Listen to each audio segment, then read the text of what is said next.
In 2002, a sports breakthrough happened. Billy Beane, the general manager of the Oakland Athletics, implemented sports analytics to select his roster of players for the season. Many people, including other GMs and scouts, thought that this strategy would completely fail. But not only were they wrong, the Oakland A's ended up with the best record in baseball and won the most consecutive amount of games in American League history at 20 games. His strategy was successful, but did this strategy impact sports strategy to a great extent? Good morning, my name is Gabriel Nunez, and today we'll be looking to answer the question, to what extent has the development of sports analytics affected sports strategy in the last 20 years?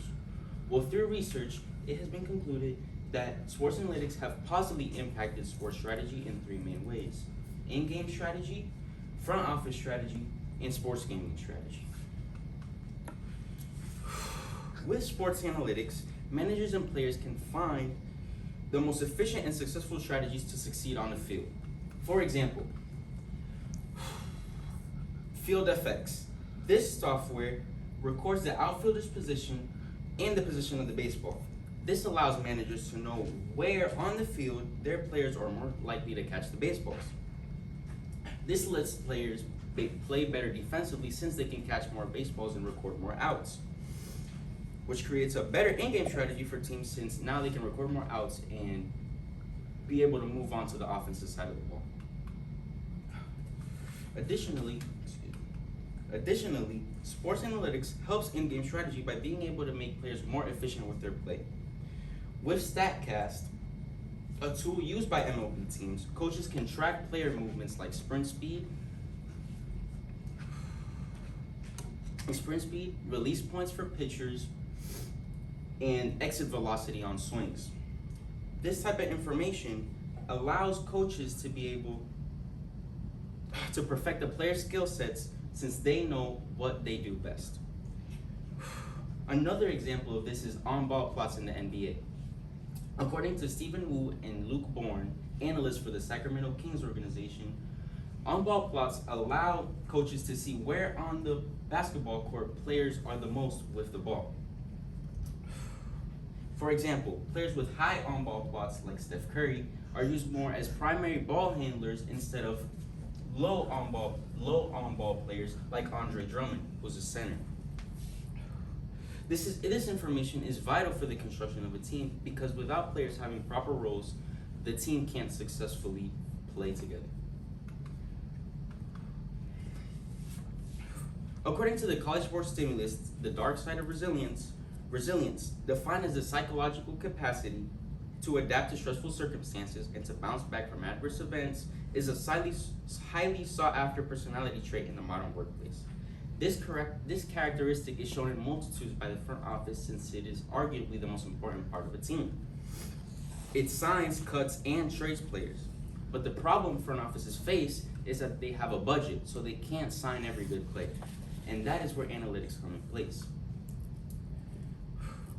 Through analytics, the front office can find players that they don't have to pay as much, but will still have a level of production that can help the team win.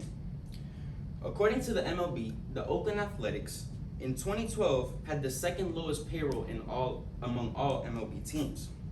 With this major weakness, they chose players based on their analytical statistics to find quote-unquote diamonds in the rough.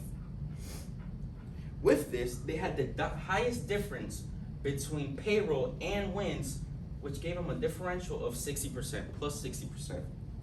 This shows that using sports analytics allows teams to find players that others wouldn't find value in, which allows teams to win with a lower payroll.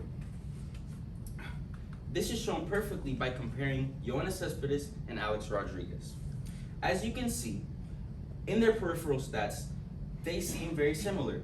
They have a similar amount of home runs, and Alex Rodriguez had a much higher on-base percentage. But if you look at more advanced statistics, like total bases, slugging percentage, and on-base plus slugging percentage, you can see that Yoenis was far more productive. Not only this, but he was being paid $18 million less than Alex Rodriguez.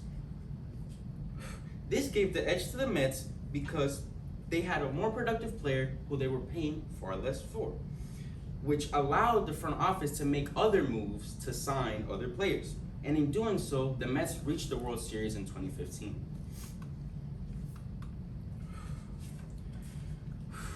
In 2018, the Supreme Court struck down a federal statute that outlawed sports betting.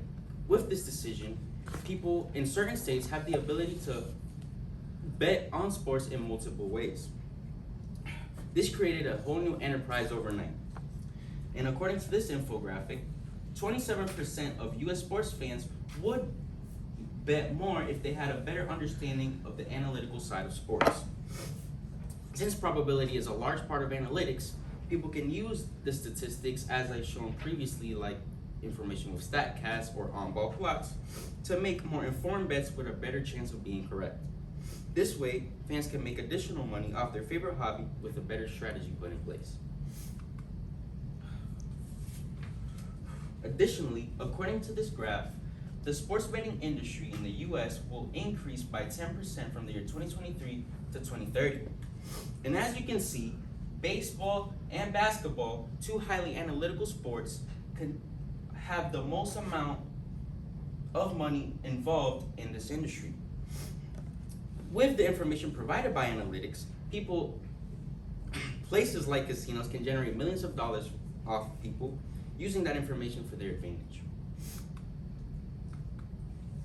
Going back to the research question, to what extent has the development of sports analytics affected sports strategy in the last 20 years? Well, from its inception, sports analytics has made an impact that far could even imagine. An industry that was seen as a niche hobby has now turned into a multi-billion-dollar industry. With such an influential industry arising from almost nothing, one may question its impact on sports. Well, the reality is that one cannot deny the existential positive impact sports analytics has had in the strategy of sports.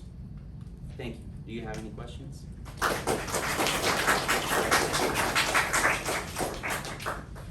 Two questions for you.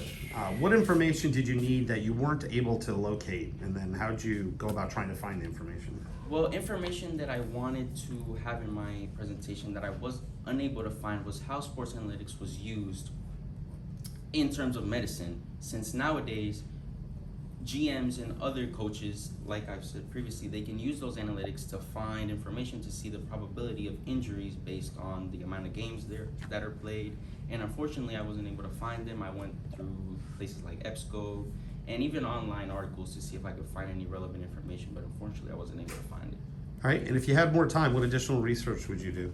Well, the additional research would have been the medical aspect of how sports analytics could have been used, because it is really important, since now, for example, in the NBA, there are many teams using load management strategies to keep their players healthy.